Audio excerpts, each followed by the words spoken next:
PID Radio. I'm Derek Gilbert. I'm Sharon Gilbert, and welcome to our living room once again.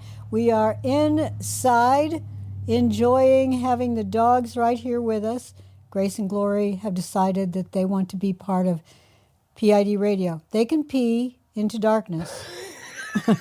Oh, no, we peer into darkness. Yes, that's what we do, Mom. Oh, all right. Yeah, Grace and Gloria are with me on the couch today. They are keeping us calm as we try to make sense of what's happening in the world around us, keeping our blood pressure low, keeping our heartbeats at a modulated, regulated level. I don't know. I'm on the other couch, and I have no dog. Oh. I have not one dog. I have twice the dog. I'm surrounded by no dogs. Completely surrounded by no dogs. Completely surrounded by no dogs. Well, we are thankful that you're joining us today, giving us some of your time very graciously. Just a reminder that we can make it even easier for you by offering you our free app, which allows you to download all of our content right to your smartphone, tablet, or if you prefer, to your big screen, because we've got smart TV editions for Apple TV, Roku, Amazon Fire Stick, Fire TV. But of course, if you prefer your mobile device, which is a little easier to carry around than your television set. You know, it's very difficult to carry that television set. It is. They don't make a handy carrying case for those yet, not that I've seen anyway. And until they come up with a way to, fold your TV Jetson style, smartphone or tablet, iOS, Android, Amazon, Kindle Fire, go to gilberthouse.org/app or pidradio.com/app and download the app of your preference. Have you noticed, though, how iPads and tablets in general just keep getting bigger and bigger? They're becoming laptop replacement devices, which is why they're getting bigger. Which they are, But eventually you're going to get one that's just, okay, is this a small television or is this a tablet? You know, the irony is when the late Steve Jobs first introduced the iPad back in the day, and I thought, okay, this is just getting so. Who needs a device like that? What is? And the phones keep getting bigger. It's like, okay, now that's a phablet. That's not even a phone anymore. And yet, as I get older, and eyes are like, okay, well, actually being able to make the font bigger. I know that is helpful. Our phones are old enough now. We both have iPhone 12s, and they're old enough now that we're considering upgrading this summer. And my hand can't hold a phone much larger than this, but my eyes would love to have a screen larger than this because I get the font as big as I can make it when I'm reading books on my Kindle app. Yeah. And I only get about 4 lines. On your phone there? Screen. Yeah, I end up scrolling a lot. I will say, what is it you want? Well, they're looking at the birds outside and deciding that they need to scare them away. Okay, well, you can take your lion toy, but you have to bring it back. Glory has this tick for whatever reason. Not a tick. I mean, Dad, she don't had call one of it a those. tick. Yeah, she had one of those last year, and she's still traumatized. You had one last year, and you're still traumatized. Well, yeah. Well, we won't go into that. Yeah. At least you got rid of it very quickly. Yes, thankfully. But she has to take a toy out with her when she goes. But often she and Grace will wind up playing with it, wrestling with it, tug of war. It's like counting coup. Gloria will she'll run at Grace, and then she'll run in the other direction at full speed, and Grace will just kind of stand there and watch her go back and forth. Then she'll grab onto it. It is a joy watching them, and it's good that they have one another, because when we first got Grace, about 15 months ago now. November of 23. Yeah. I was still mobile enough and was taking her out for walks around our property, around the edges of our property. And so 2 or 3 times a day, we'd go out there and I would walk a mile and a half a day. Then come the late spring of 24, and the ticks started to come out, and we here in Southwest Missouri, we've now got those Lone Star ticks that have moved into the area. They chase you. Unlike deer ticks, would just sort of hang on the blade of grass and wait for you to walk by. So, stay out of the long grass and you're fine, which also helps you avoid the velociraptors. But the Lone Star ticks will run after you. And so we started... and they're in short grass. Yeah. They're in grass that you mow. Yeah. Right. So that was an unpleasant discovery. And Again, really unpleasant when I got up in the middle of the night that one night. It's like, what's that? I don't remember that there. So, but thankfully got rid of that Yeah, quickly. and by the way, if you're thinking, because I know many of you are aware of and have been praying about Derek's gait issues, his drop foot and other neurological issues, that has nothing to do with that tick. Yeah. You were starting to see the early signs of Spring that of long 23. before that. Yeah. So yeah, at least 6-8 months before the Yeah. well, yeah, a year before the tick that Well, and I think the found. double vision, which is also one of your symptoms that Dr. Sams is taking a look at. Right. It began before that. Yeah. At about the same time is when I noticed them. And in fact, I didn't even connect the two things until just a few weeks ago, which is when I mentioned them to, because it was at the March conference in Dallas for Hear the Watchman, where I came down after speaking for 90 minutes. Give a year, because I think you're remembering the wrong conference. Anyway, it's been a while. Yeah, it was. I mentioned it to Dr. Sams that those things had roughly coincided the onset, so I've had to reschedule twice now because of conflict, with weather and work and stuff. It's been a lot of bad weather. Yeah, and so we're supposed to be in Springfield Tuesday for the MRI, but the point is that the tick was long after. So just another thing, and it I'm wasn't on there thankful. long enough.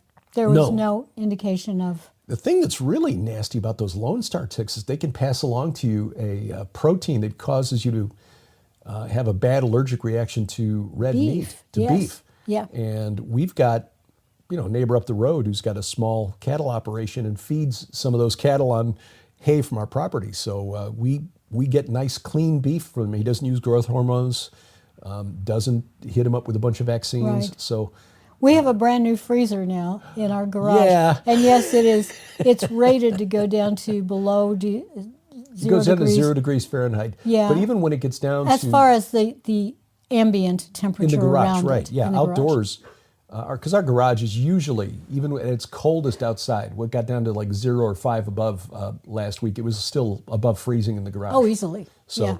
anyway, I think they've learned over the years that a lot of people put the extra chest freezer or stand-up freezer outside in the garage, and so they're rated to go from 110 down to like 0.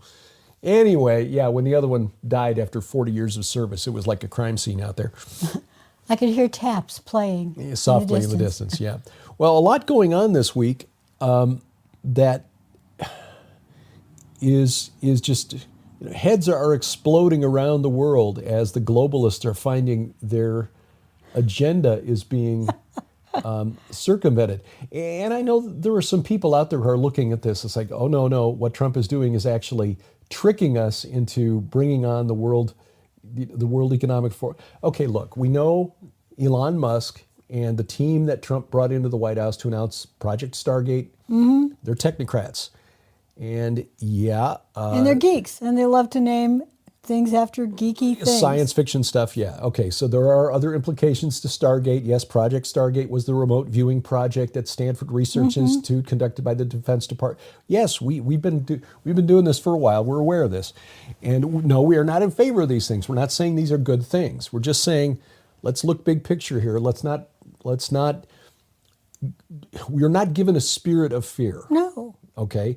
When Donald Trump brings Elon Musk into the White House, into the Oval Office, it is not a sign that he's handing over the keys to, the country to the guy who's building the infrastructure for the Antichrist. Yes, technocracy will be the infrastructure for the Antichrist because you're building essentially a system by which you can track everybody's every move, and it will at some point someday be abused. But on the other hand, I just learned this past week, I was not aware of this, even though I had done a lot of research into continuity of government back in the day when I began writing The God Conspiracy, which I updated. And I didn't have to update any of the continuity of government stuff. Site R at Raven Rock, Pennsylvania, where they took Dick Cheney on 9/11. Yeah. There's another place in Pennsylvania called Iron Mountain. where apparently Dane Ironfoot, Yes, exactly. Lord of the Rings, Played by Billy Connolly. Billy Kelly. How are we all? I have a wee proposition for you. Perhaps all of these retirement records. I do a bad Scottish accent. Oh, well, it's not Anyway, bad. there's a limit to how many government employees can retire. And the limiting factor is not, how many people they can hire to replace them. It's how quickly the government workers working in this big underground cave at Iron Mountain with all of the physical paper records can process their retirement paperwork. They're doing it by hand. It's not Why? They apparently haven't gotten like Windows, DOS 3.1 yet. They're not even on Windows 95. They're doing it by hand. It just reminds me. Now, bear in mind, some of these areas are no internet areas. There's nothing.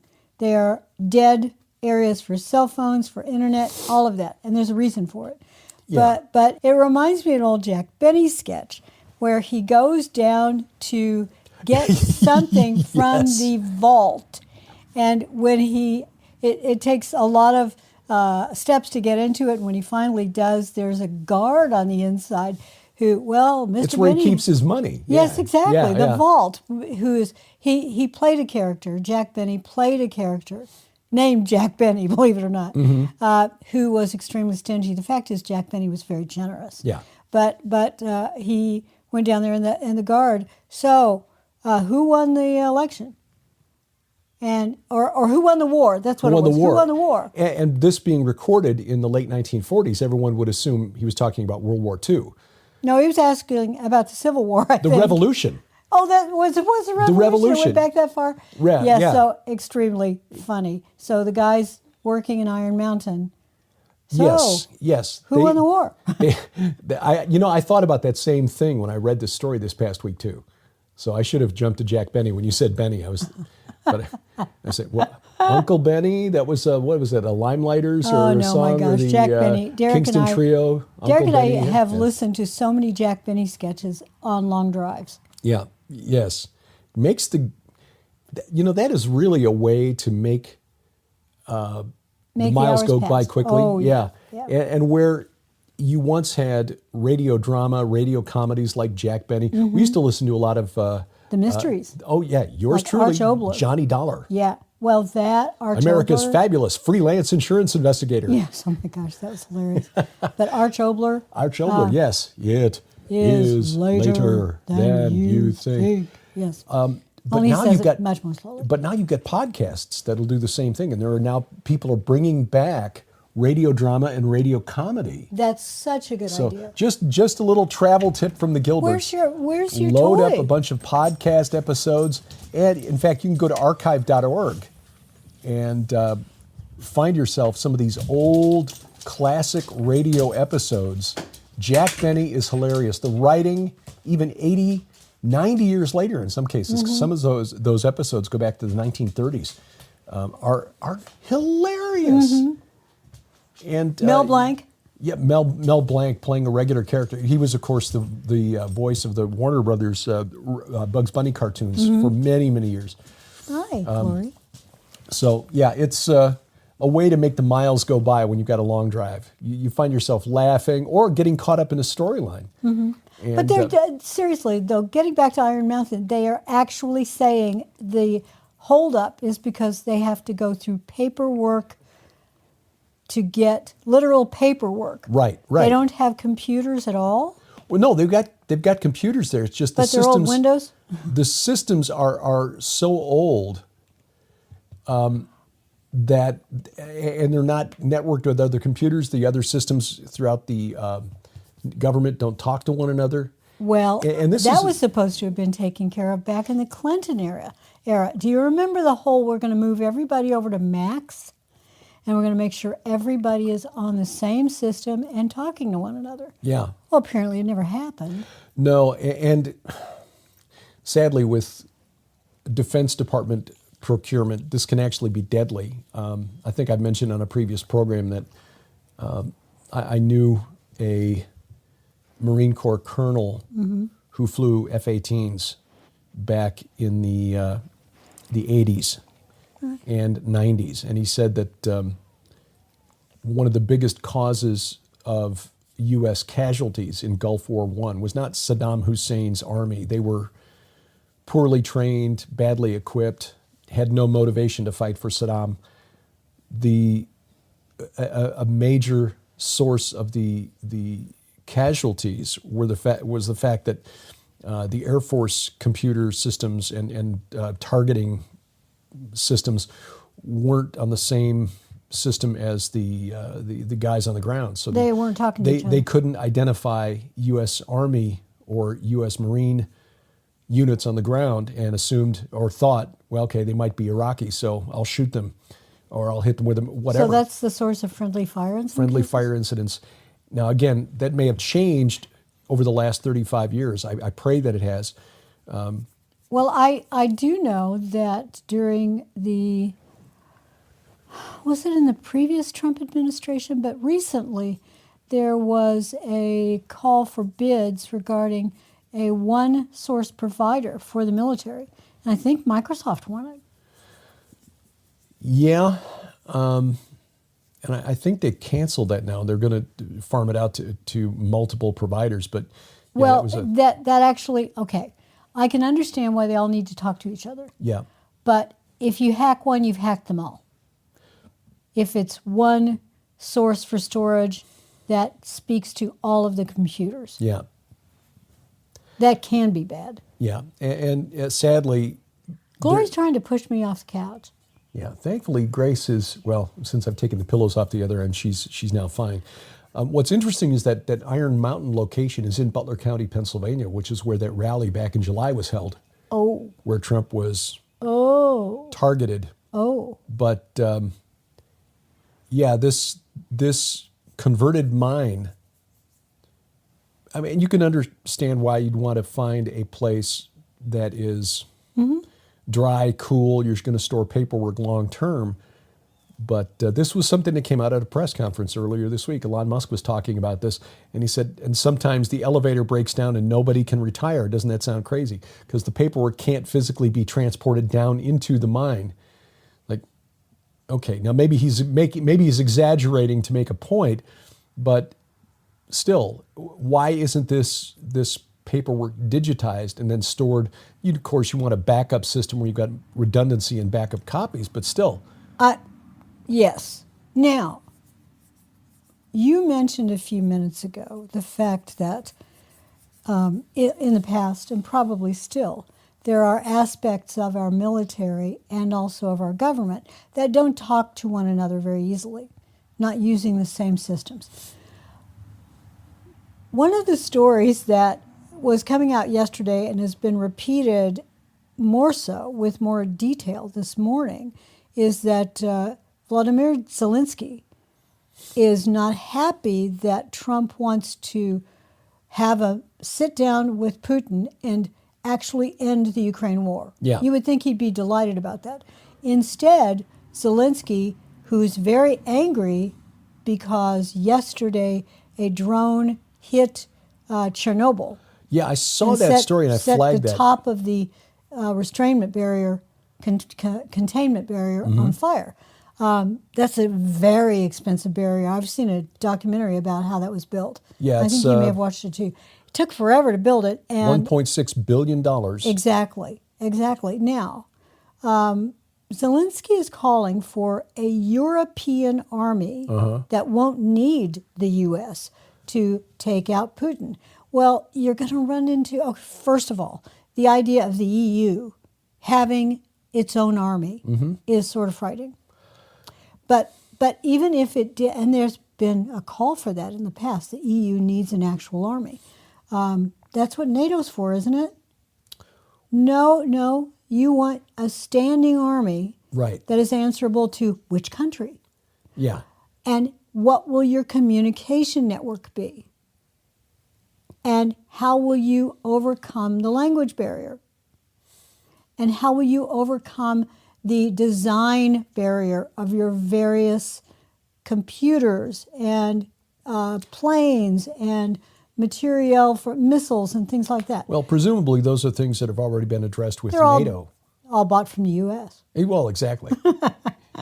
But it is a problem. Well, it's a problem on a couple of levels. First of all, you've got interlocking treaties then. If you've got a standing EU army that's separate and distinct from the standing NATO army. That's my point. And most of those countries would be in both of those treaty organizations. So you say Russia attacks Romania, and suddenly you've got the EU and NATO brought in. So you got the EU army, but of course NATO includes the United Kingdom, which now is allegedly out of the European Union, but then it also drags Canada and the United States into the war. Well, NATO would. Yeah, exactly. But an EU army would include Ireland, for example. The Republic of Ireland belongs to the EU. Turkey sort of does. Turkey's in NATO, right? No, not in NATO. I think it's sort of considers itself sort of European. Well, it wants to be in it wants to be in the EU, but membership keeps getting, it's like the dollar bill on the on the fishing line with the hook in it, and every time you bend over to pick it up, they pull it a little further along. Yeah. But again, if you attack an EU member that happens to be in NATO, then Turkey's brought in because Turkey is part of NATO. So what do you... Second largest army in NATO after the U.S. So here's my question about Zelensky. Is this an over-the-top demand, because he's demanding it, an over-the-top demand to try to get Trump's attention? I don't know. Or is this a little boy that doesn't understand geopolitics? Well, who has one outfit? When this all first started, 3 years ago. Yeah.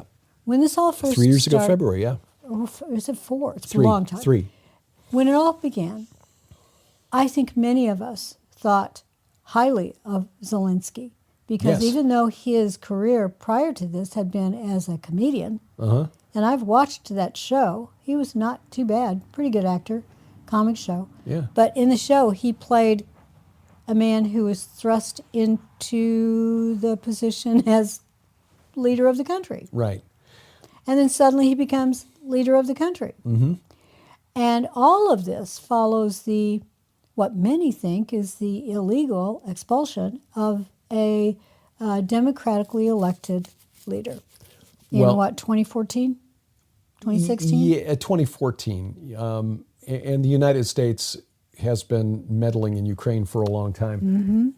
There was the Orange Revolution during the George W. Bush administration back in, I think, around 2005, but 2014 was the Maidan Revolution, which was prompted by, why is it like, the most strident neocons are the women, like Victoria Nuland and Samantha Power of USAID. I know.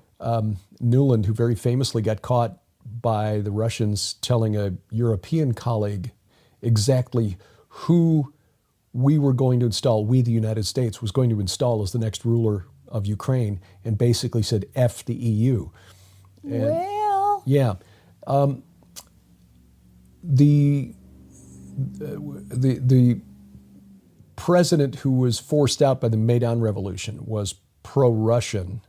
And when you look at the results of the election, the various voting districts in Ukraine, the western part of Ukraine voted for the pro-Western candidate. The eastern part, the Donbas, voted heavily for the pro-Russian candidate because the people who live there are Russian. Ethnic Russians, they speak Russian, and they had been, since 2014, essentially under attack by the Ukrainian military. Because what a lot of us don't know, if you haven't studied history, is that Ukraine, as we know it, didn't exist 100 years ago. No, it's a modern construct. It is. Yeah. And in the 17th, 18th, 19th centuries, there were a number of incursions into what we would call Ukraine, what we would call Lithuania, what we would call Denmark, by Russians. And it goes back to Peter the Great, who who was like late 16th century, I think, early 17th. He wanted first of all, he wanted a warm water seaport, but when he built St. Petersburg, he wanted a port where he could hold that town. In other words, he needed another fort outside of St. Petersburg for reinforcements, for bringing in supplies, food, all of that. So if St. Petersburg were surrounded, you could still take things there, and he wanted something nearby. So he was chipping into Denmark and Lithuania and Finland. And because of that, you have Russian speakers all over Eastern Europe and into the Baltics. And so these Russian descent families feel more like Russians than they do like Danes, or they do like Lithuanians or Finns. Yeah, there's been a lot of or Ukrainians. History in that area that we in the West don't really pay much attention to. Like, And- we assume Syria has always been Syria, and the borders have always been. And No, Ukraine used to be part of the USSR. It did. It wasn't until Khrushchev, after World War II, basically said, okay, you can be independent now. Well, I think Khrushchev was actually, was he from Ukraine? I think he was from Ukraine originally, I don't know. or his family was. I am getting Looking- pushed off this couch. Looking right now to find out where Khrushchev was from. Nikita Khrushchev. But the bottom line is this. I think what is going on there is, born 1894 in Western Russia. He was sent in 1938 to govern the Ukrainian SSR. Okay, I knew in my head, I had some sort of connection to Ukraine. Yeah.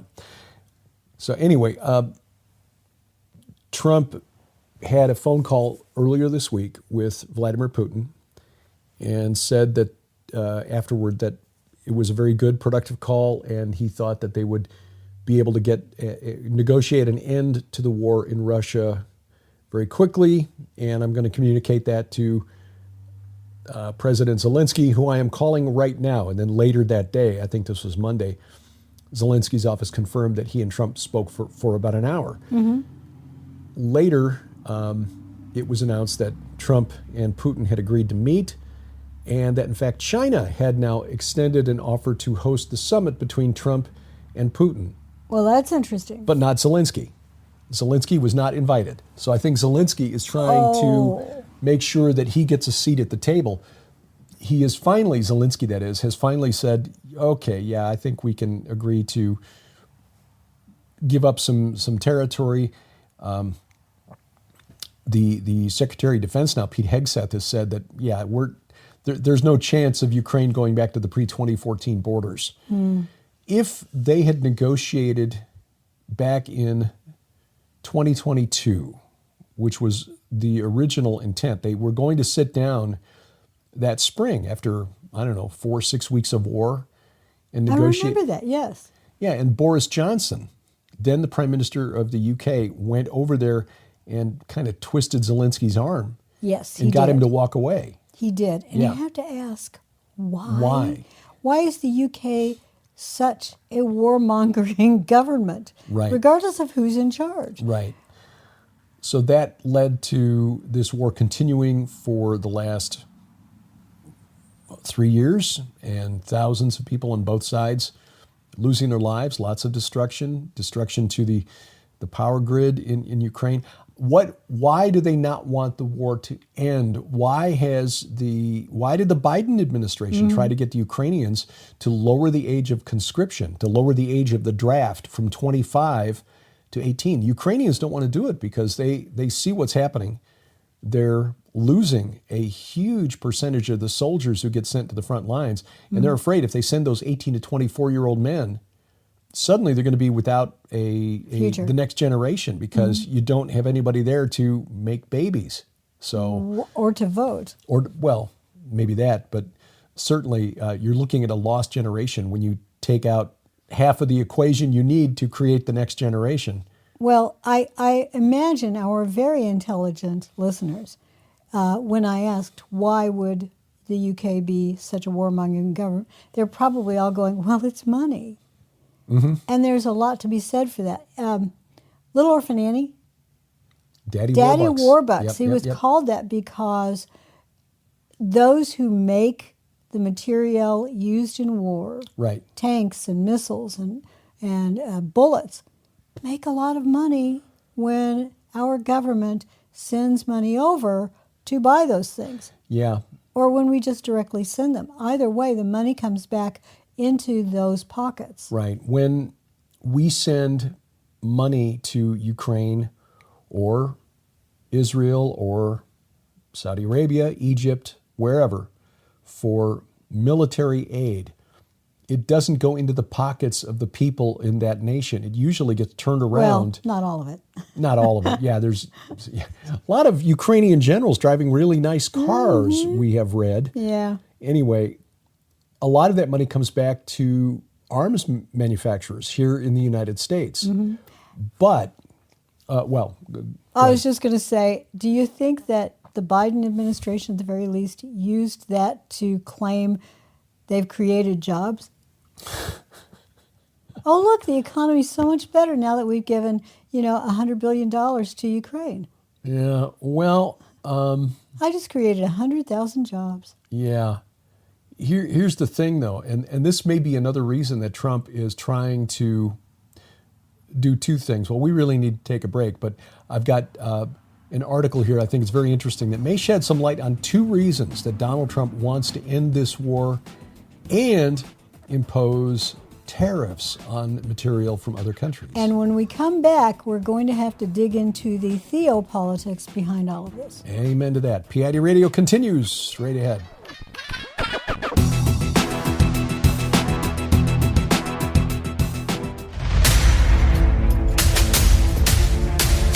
In the days of old, giants walked the earth. Scripture tells how David defeated Goliath, how angels served the Creator,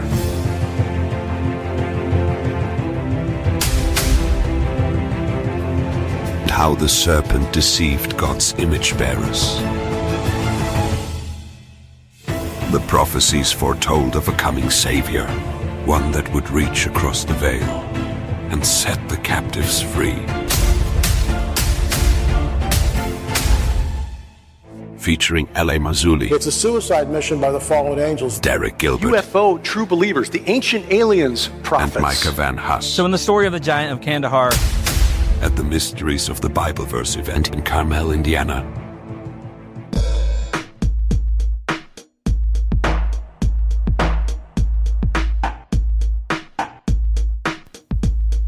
Welcome back to PID Radio. I'm Derek Gilbert. I'm Sharon Gilbert. Got a dog over here next to me. Got pushing one me over off the here couch. too. Grace looks very relaxed. Yep, they're very happy that they get to be part of PID Radio. Yeah, why? I've never figured out, but she started doing this right from the very night that we got here. Grace sleeps on her back. She just looks like she just got not a care in the world. Well, I think that says a lot about the fact that from the very first night she felt safe here. Yeah, I think because so too. it's very vulnerable to sleep on your back. Yeah, and she's also hoping I'll lean over there and rub her belly. Scratch your belly? Yeah, but she You is. think? She is sleeping. Quick reminder: our tour of Israel in October is on, and this past week we had the opportunity to sit down with Terry James. Well, actually, it was the week before. Terry James was this week. The week before, Mondo Gonzalez was here. Oh, yeah. And he tells us that friends that he's in communication with there in Israel have told him and confirmed that areas in the north, the tourist sites in the north that are on our list, are now open again. The ceasefire with Hezbollah in the north is holding, and so they've reopened sites like Caesarea Philippi, Banyas, the Grotto of Pan, in other words, which is a must-see because that's a key site. I mean, we have to go there. We wrote a book with the title, The Gates of Hell. We have to go to the there. Gates of Hell. But also Gilgal Rephaim and other sites on the Golan. We definitely want to go see the Shamir Dolman. Yes, we absolutely. And that's very close to a kibbutz. Yeah. And Shamir. we which is not the kind of schmear you put on a bagel. No, it's shamir. It's two, S-H-A. two vowels or two syllables. But that is, according to archaeologists, was the center of the dolmen building culture in the Levant back in. They think Bronze Age, but if Dr. Mike Freakman, who we spent a day with at Gilgal Rephaim, is correct, it's actually older, much older than that, going back into the Copper Age, the Chalcolithic. So the capstone on the biggest dolmen in this dolmen field is estimated to weigh about 50 tons. 50 tons. That's like two 18-wheel flatbed tractor trailers on the highway. Well, exactly. First of all, how do you erect the really big pieces that are the uprights? And then how do you get that capstone on top of those? That's a really good question. Don't know the answer. I don't think archaeologists, there have been some who've come up with a theory that because it's on a kind of a slope that you kind of stand them up and you slide the big rock down on top. It's like, no, and that takes a big chance that it won't go on there and suddenly you've got a bunch of squished people. Yeah. I also marvel at the fact that these structures have they have nothing to bind them together. Yeah. It's simply rock Dry on stacked rock. stone, right. Yeah, dry stacked. And they've had some massive earthquakes there over the centuries. When I did a presentation years ago for Steve Quayle's True Legends Conference, the 2020 conference, which was virtual, researched the history of massive earthquakes along the Jordan Rift, the Dead Sea Transform. That's the fault line that runs right up through the Jordan River, through the Dead Sea, the Sea of Galilee, and so on. They've had some massive earthquakes there over the past 2,000 years, 2,700 years. There's one mentioned in the Bible that took place in the time of King Uzziah. Yeah. So going back 2,700 years, we know of at least several that were in excess of 7.5 and maybe even higher than 8 on a magnitude. And yet, Gilgal Rephaim still stands. The Shamir Dolmen still stands. So anyway, we plan to take you to those sites and the megalithic site overlooking the Jordan River where we believe Jesus was baptized. You can find out more at our website, gilberthouse.org/travel. See ground zero in this spiritual war for yourself. And of course, all the important sites in Jerusalem, like the Temple Mount, the City of David, and much more. And Derek and I will be your hosts. And if you have been interested in the Iron and Myth tour with Tim Alberino and Doug Van Dorn and Dr. Judd Burton along with us, that is going to be in 2026. Yes. We will have dates on that, and we will post those to the website as soon as those are confirmed. So gilberthouse.org/travel. So back to... why Donald Trump may be wanting to negotiate an end to this proxy war. And by the way, let me just add this. The fact that China is inviting Putin and Trump to a summit, but not Zelensky, sort of acknowledges what everybody knows, but most people in the West don't want to admit, which is that it's a proxy war between Russia and the United States. Putin has said that almost from the very beginning, that he has been at war with NATO. With NATO. And NATO essentially is the United States Correct. and the UK. Yep. And the UK doesn't, it's just hardly in there anymore. Yep. So there's that.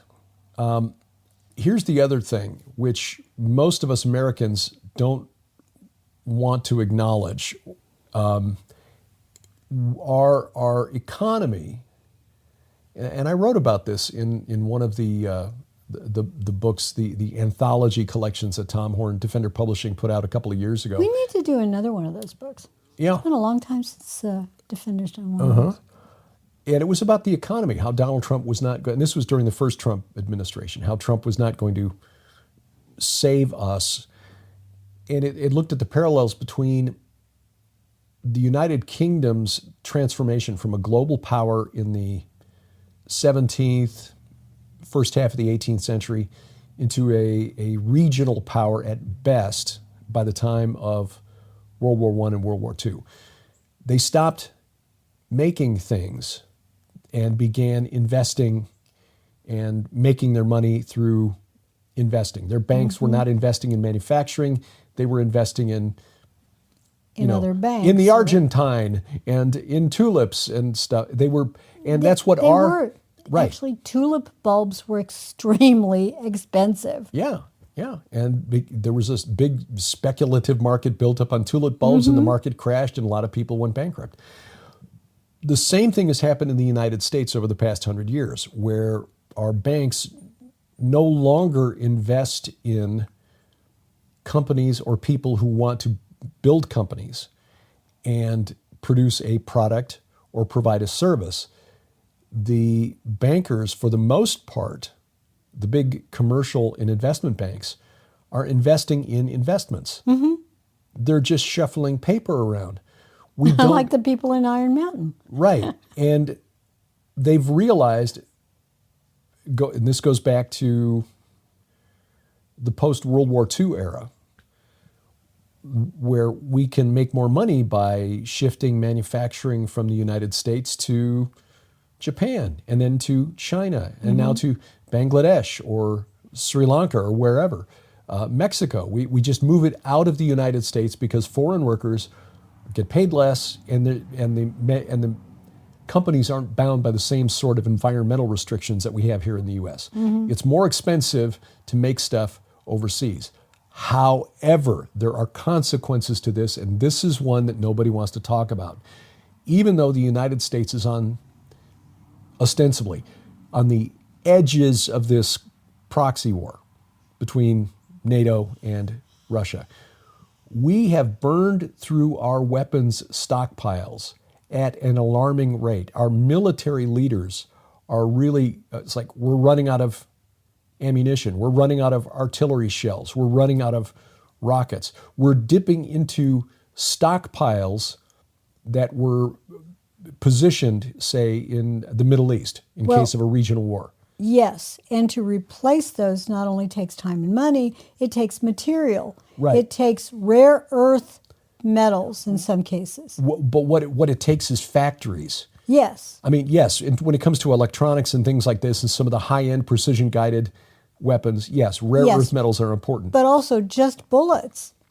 Yeah. There are components that go into just regular or everyday ammunition that have to be purchased from overseas.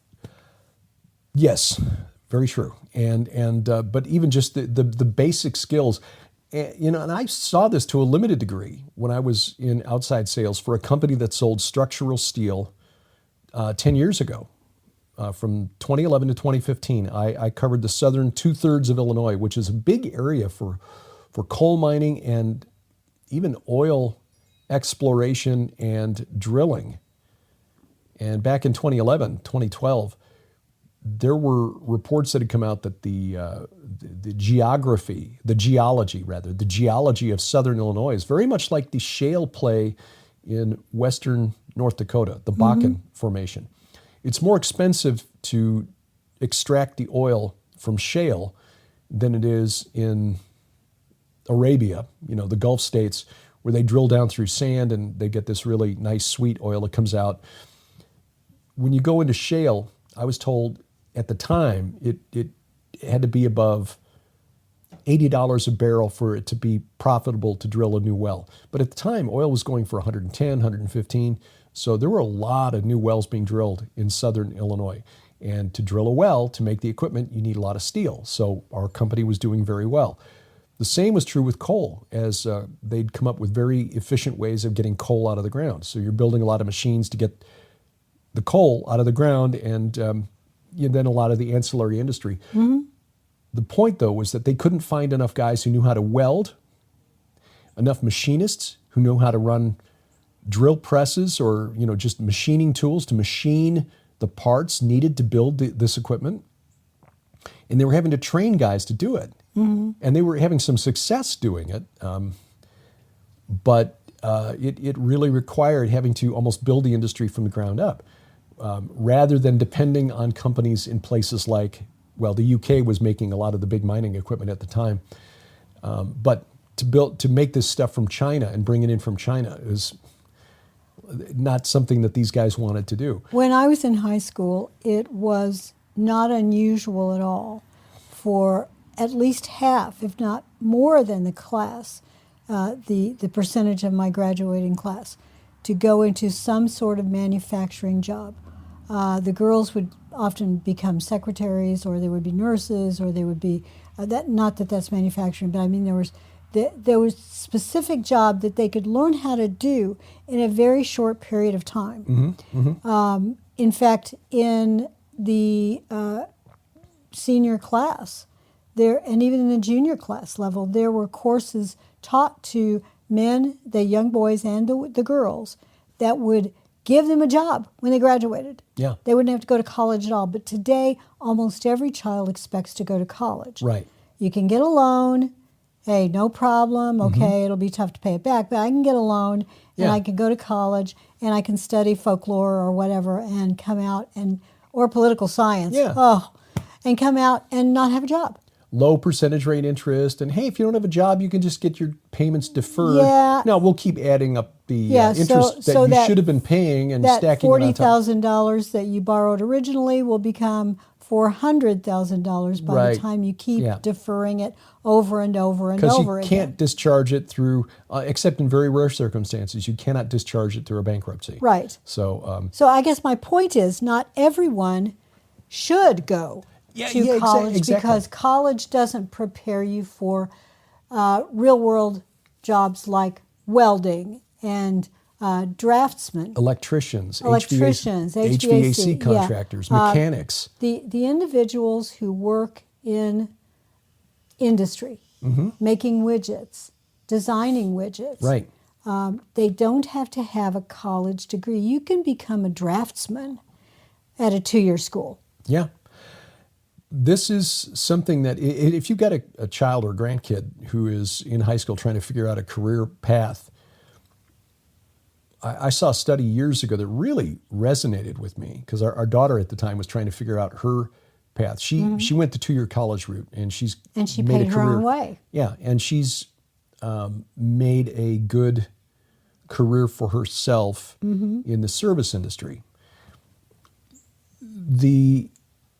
There was a study done, it was published in USA Today. An analyst looked at the average cost of college and the average amount of student debt that the college student would graduate with, which has increased more. In fact, I wrote about this in one of those anthology, and I think we also included it in, maybe it's in Giants, Gods, and Dragons. It is, because it's in the section on the rider on the black horse. Oh, yes, yes. Financial servitude. Right.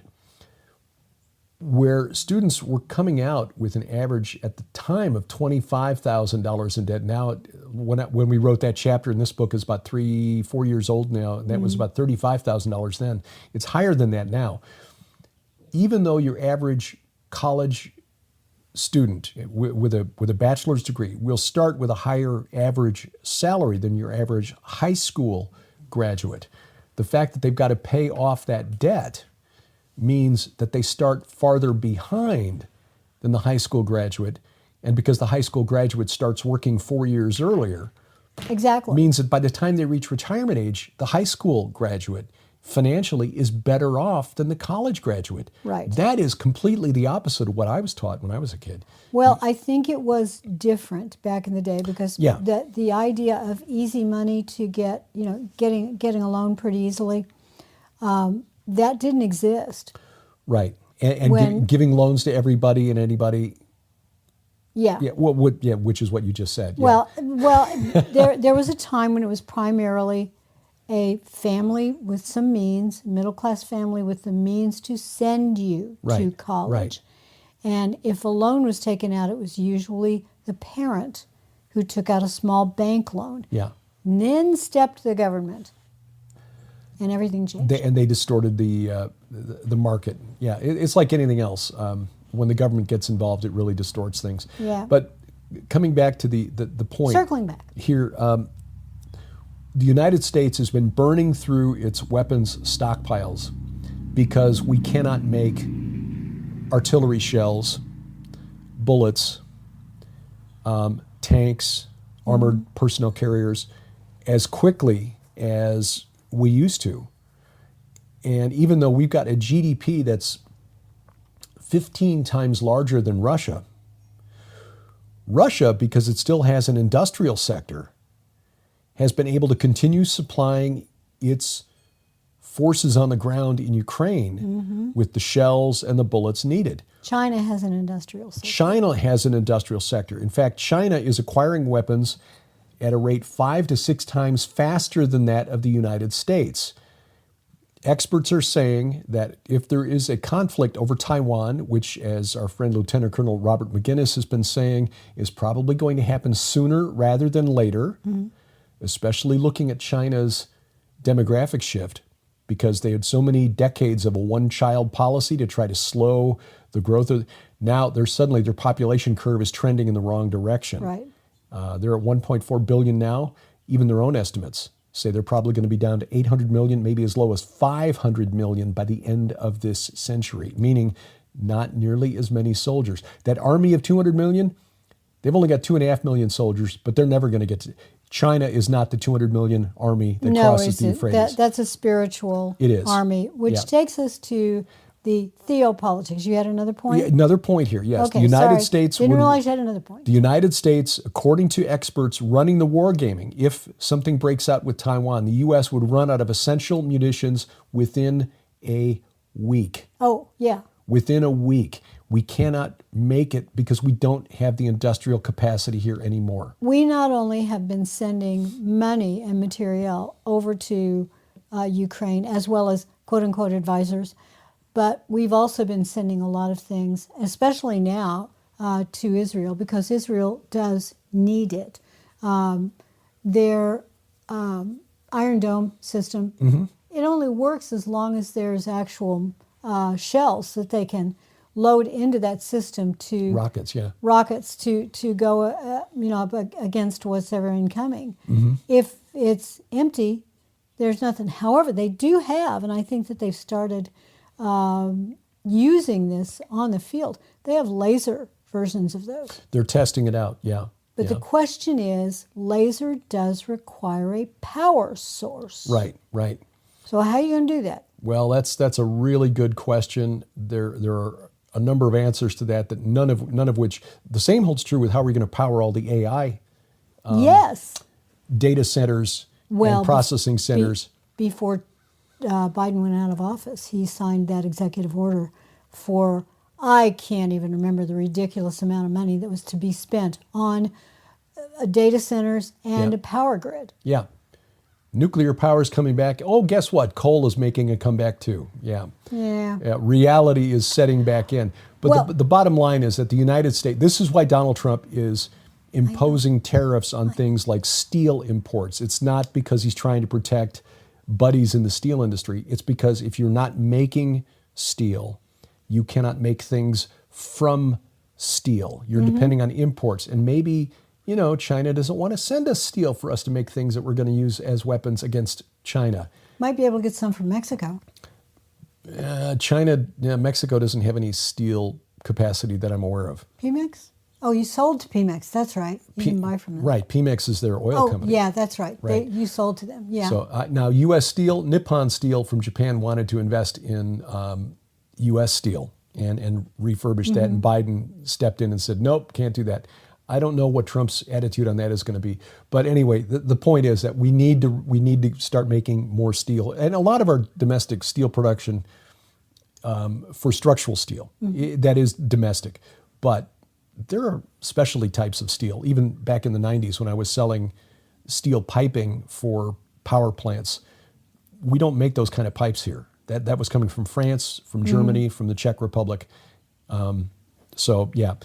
That's why Trump is trying to do this, because he's looking at this as a national security issue, which previous administrations should likewise have seen. And now you and I have to look at this spiritually. The spiritual aspects of it, The theopolitics behind all of this, because when you have, say, this government, we'll say government A, deciding that I want to overturn government B overseas, and then I will use my influence on this new government to make sure that they buy lots of things from us. Anytime in geopolitics you see, say, the United States going and overturning an election in Ukraine or in any other country, we've done it quite a number of times. There have been many color revolutions. There have been spring revolutions, like the Arab Spring. The spirits that actually run that country are being invaded by the spirit from country A. In this case, we'll say it's the United States. So if the United States decides that we want to play around with governments in other parts of the world, whether it risks war in the material space or not, in the human space, there may be war in the spirit realm, and sometimes that that spills over into the human realm. Yeah, I talked with Judd Burton about that a while back. We did a program on how, and I know we've talked about it on PID Radio too, what spiritual attachments are coming with the migrants that are crossing borders. I mean, we had another, just ahead of the Munich Security Conference, where Pete Hegseth raised hackles and J.D. Vance raised even more. Oh, I know. Basically, he told Europe off. Yeah, told Europe off. It said, look.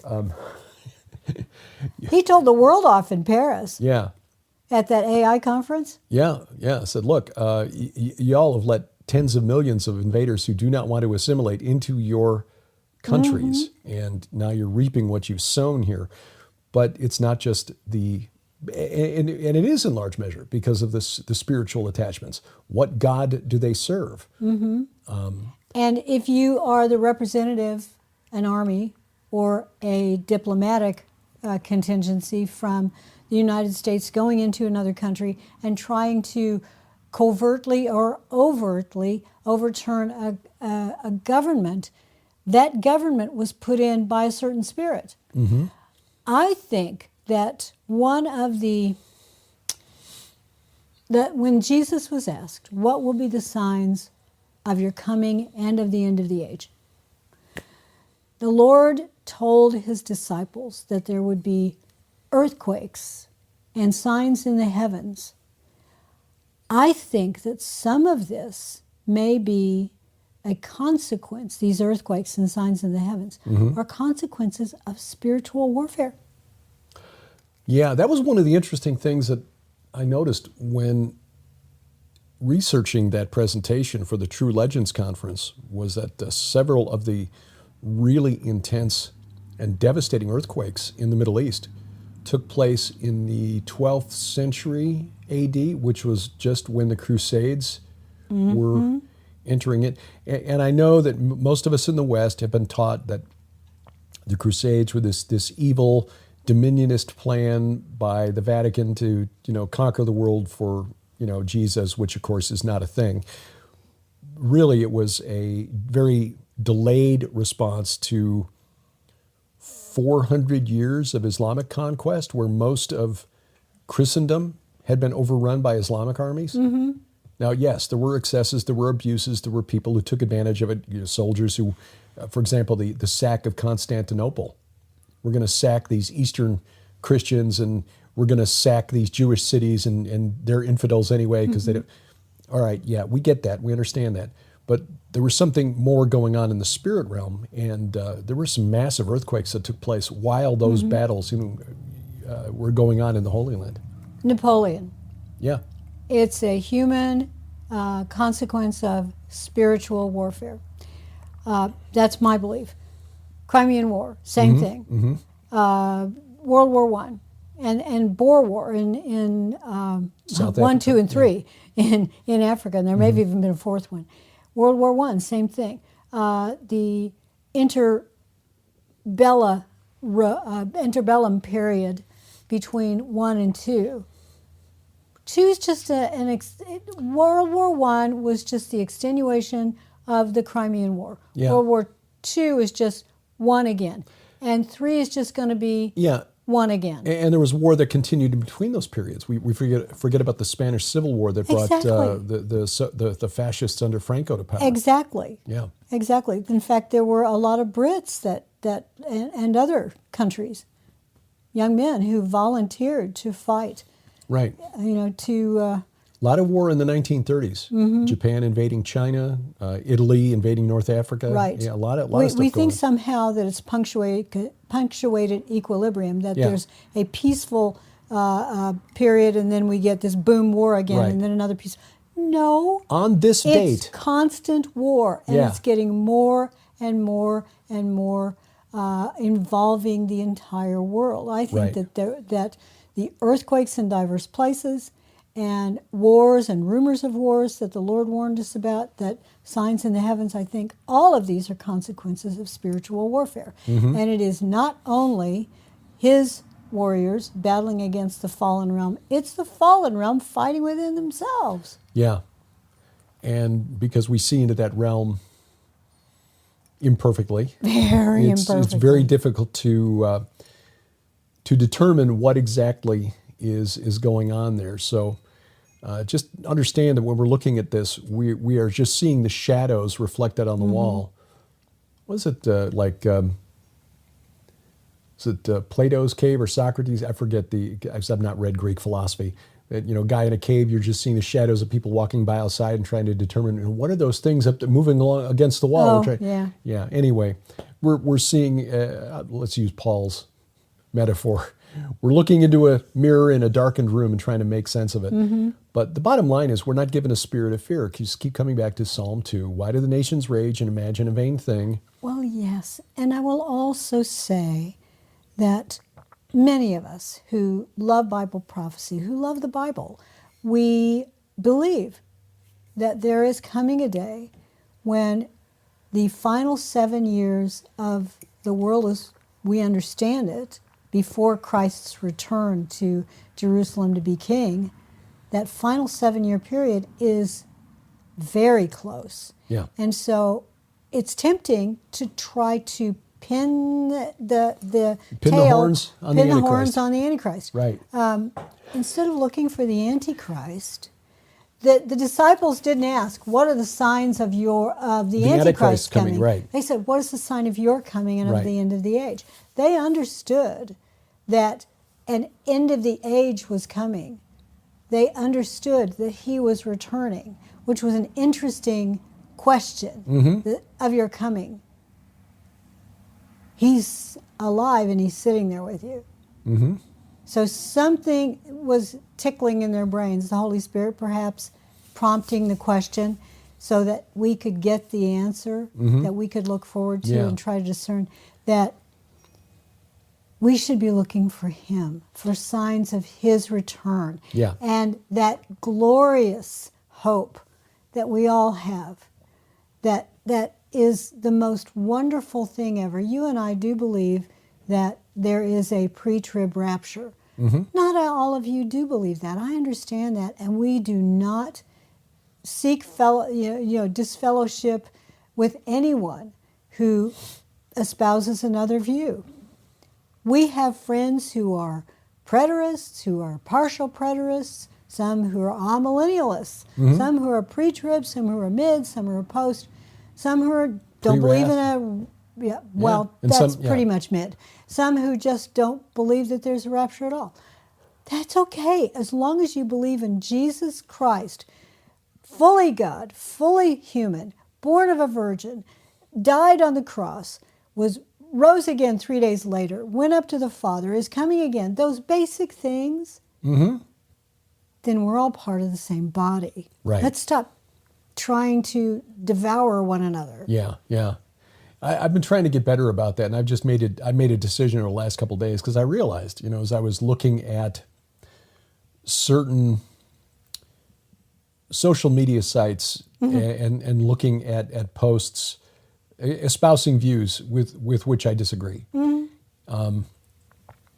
It's like, you're really wasting a lot of time doing that, Derek, because and it's getting you irritated. Oh, it does. And it's not productive in a lot of ways. Number one, it's a waste of time. Number two, it's again, it's making me irritated, but also irritable, and less pleasant to be around, I would imagine. So, Grace and Glory saying. Grace and Glory saying, Dad, just stare out the window, look at the birds. Yeah, just yeah. Because they're delicious.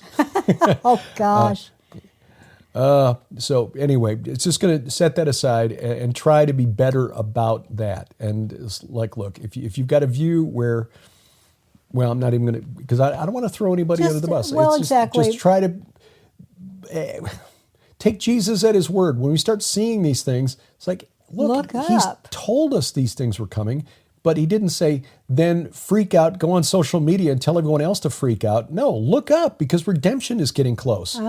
And that's something to rejoice about. Hallelujah. Yeah. Hallelujah. So we've got so many things to be joyful about, so many things to preach the gospel about. That's our job. Yeah. Yeah. Our job isn't trying to be, to win an argument online. Our job is to... I know, and I really wanted that job too.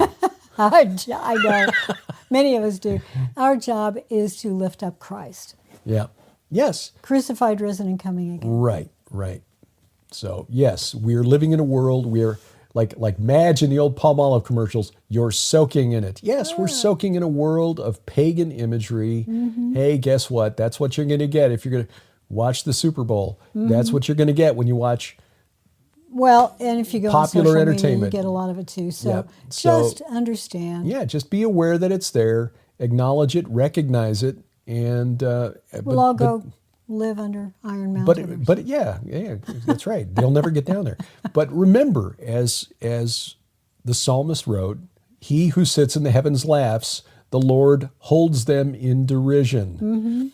Pity the poor globalist. Pity Klaus Schwab. He thinks he and his organization is winning. He has a little bit of power.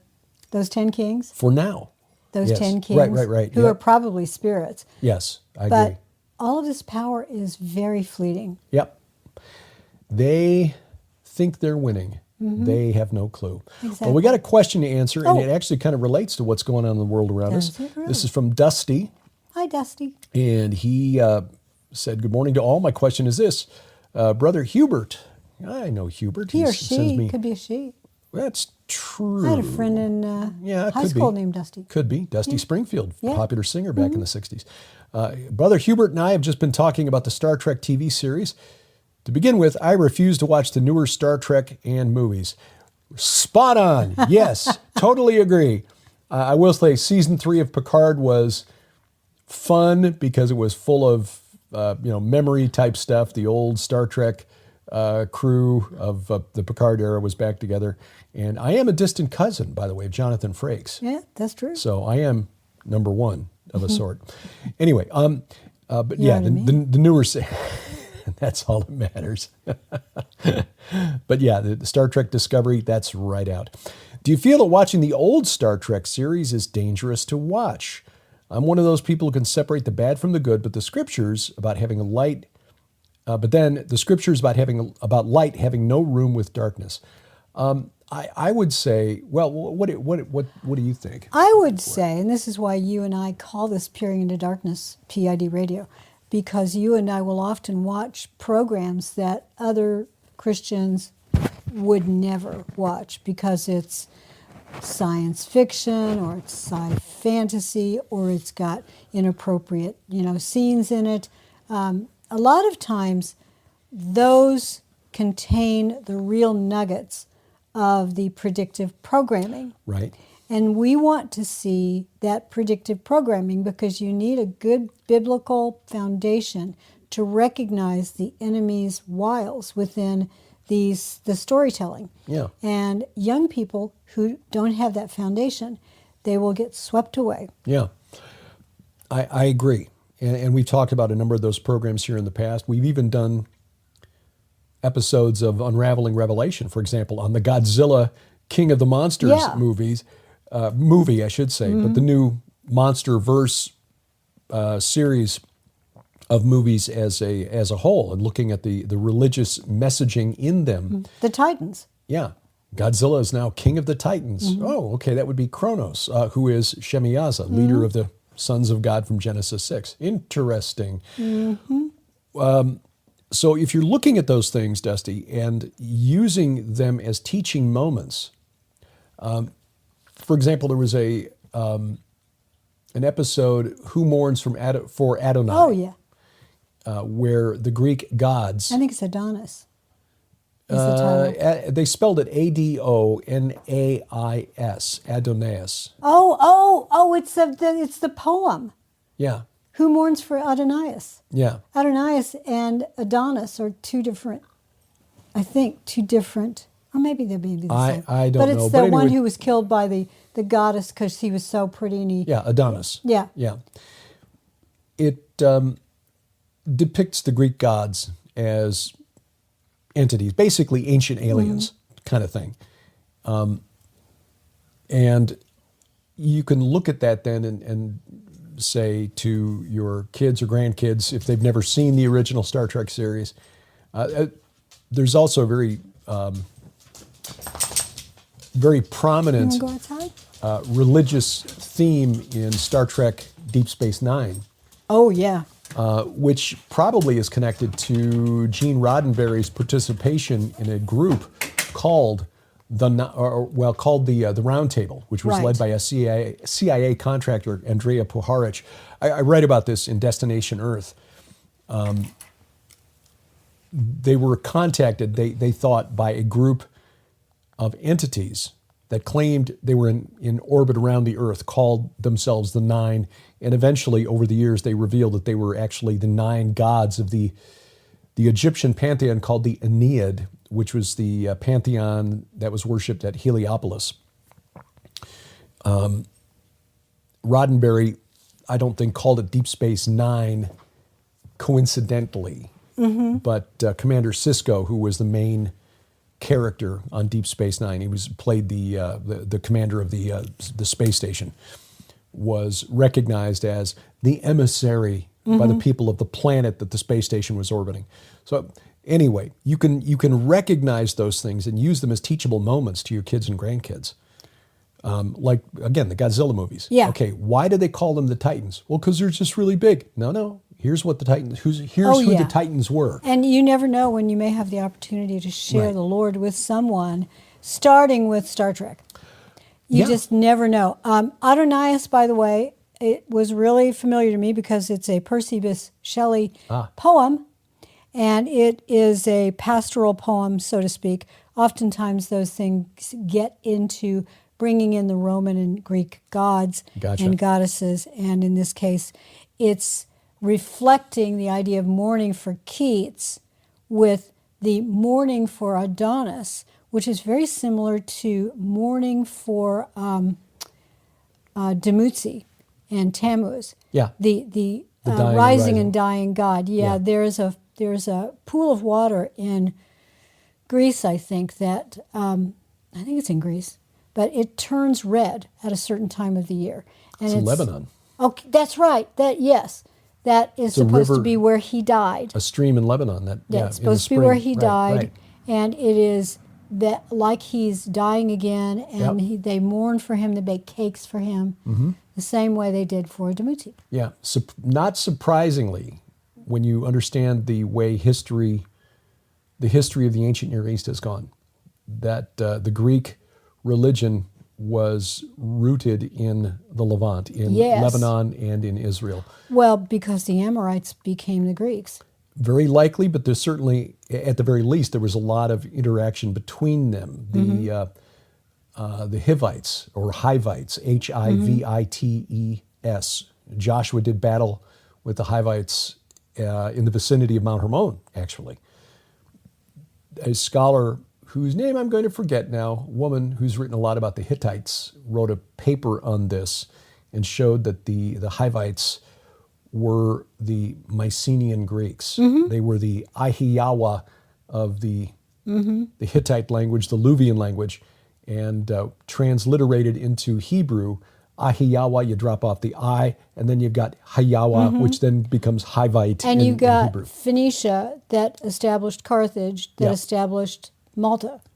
Yeah. And then went on up into the Greek islands as well and traded, and some of them stayed. And you end up today with a lot of mixture of those genetic pools. Yeah. So that when you do, say, a DNA study Right. in parts of Israel, particularly Palestinians, they get Greek. Yeah, the Philistines were from the Aegean. They were more likely Greek than Yeah. anything else, or at least related to the Greeks.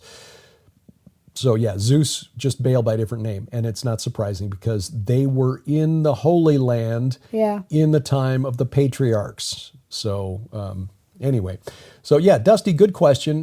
New Christians not receiving proper discipleship. Well, I mean, Sadly, that is very true in most churches. True of a lot. Yeah, true of a lot of churches. True of a lot of Christians.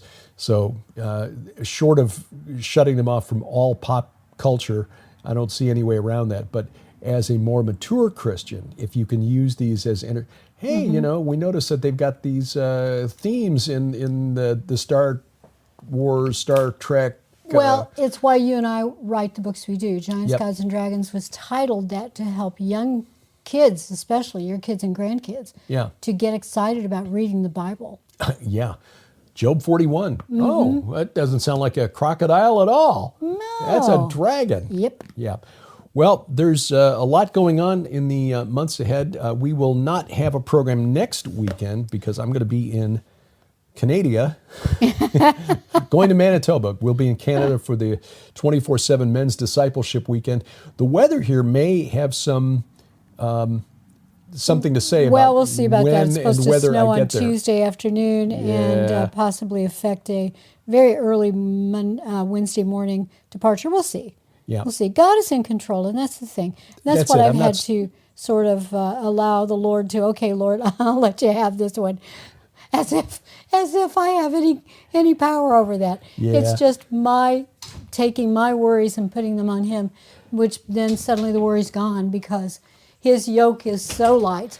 Yep. And the one I put on myself is so heavy. My worry yoke, because hi, Glory. you Ow. have the gate issues and thinking of you going to the gates. Yeah.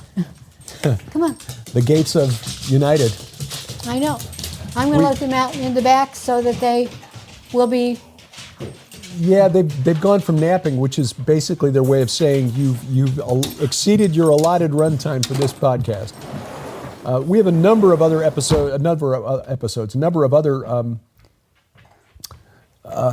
conferences coming up, but rather than run through them all and give you all the details, we'll direct you to our website, gilberthouse.org/calendar, and you can read all of those there. If you've got our mobile app, you can go to the calendar section there and go to the upcoming events tab under the calendar and see what we've got coming up. We'll be, again.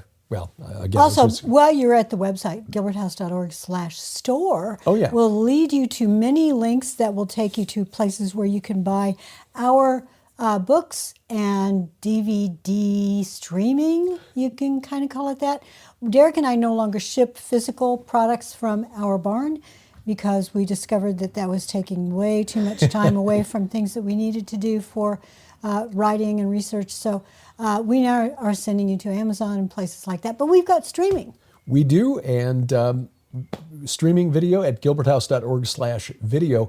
I do know that in the month of March, there will be a special offer on The Gates of Hell, which will include, because Joe Horn called to ask me about this the other day, the package will include our Four Horsemen DVD. Oh, good. So the programs we did for Unraveling Revelation, where we identify who we think the entities are.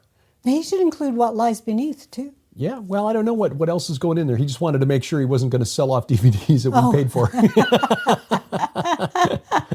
Joe, we've got a few left. If you need them, you can buy them. You can. Yeah, we'll sell them back to you at a We'll be really really good price. good We'll to cut you you. a deal. So anyway, you'll find all of that at gilberthouse.org/video. And when the special offer in the store goes up there, and other special The offers. on our Skywatch show. TV store. Yeah, we will Don't route say you to the store, Skywatch TV store. Yeah, but you'll find the link at gilberthouse.org/store. Absolutely. Iron and Myth, that is the program tomorrow night. Oh. Doug Van Dorn, Dr. Judd Burton, Brian Godawa. We talk about the cult of the dead, the cult of the Nephilim around ancient Israel It's tomorrow. about time you talked about that. I know, episode number 37, we hadn't gotten to that yet. We kind of talked around it. We hadn't gotten to it directly. So that'll be the subject tomorrow night. I think it turned out really well, a really good program. Well, tomorrow morning we're still in Ecclesiastes. Still in Ecclesiastes, I believe. Checking the Bible study link. Yeah, Ecclesiastes 7 through 12, if we can get that far. So we shall see. It's ambitious. Yeah, we found going through Ecclesiastes, like, boy, this is taking us a lot longer. Like everything else, it's taken us a lot longer than it did the first time through. The first time through, but this time it's like, okay, now we have a little more context. Yes, but again, next week, no programs as I will be in Canada. Oh, Canada. So be praying for Derek. We'd appreciate that. Just that we know the Lord is in control, but he also wants us to pray for one another. Amen. Amen. Lift one another up. Let's not, and I'm preaching myself here, let's not slap one another down. And I've not always been very good about that. So that saying, I'm going to slap you down in Christian love. You know, I'm sorry, but that just doesn't work that way. Works. I'm going to lift you up. Words to live by. So until next time, I'm Derek Gilbert. I'm Sharon Gilbert for Grace and Glory, who are now in the backyard. Bye-bye, everybody. PID Radio is produced by Gilbert House and released under Creative Commons Attribution Non-Commercial No Derivatives 4.0 International License. Follow us online, Twitter @PID Radio or the PID Radio page at Facebook. Join us each week for our online Bible study, the Gilbert House Fellowship, online at gilberthouse.org.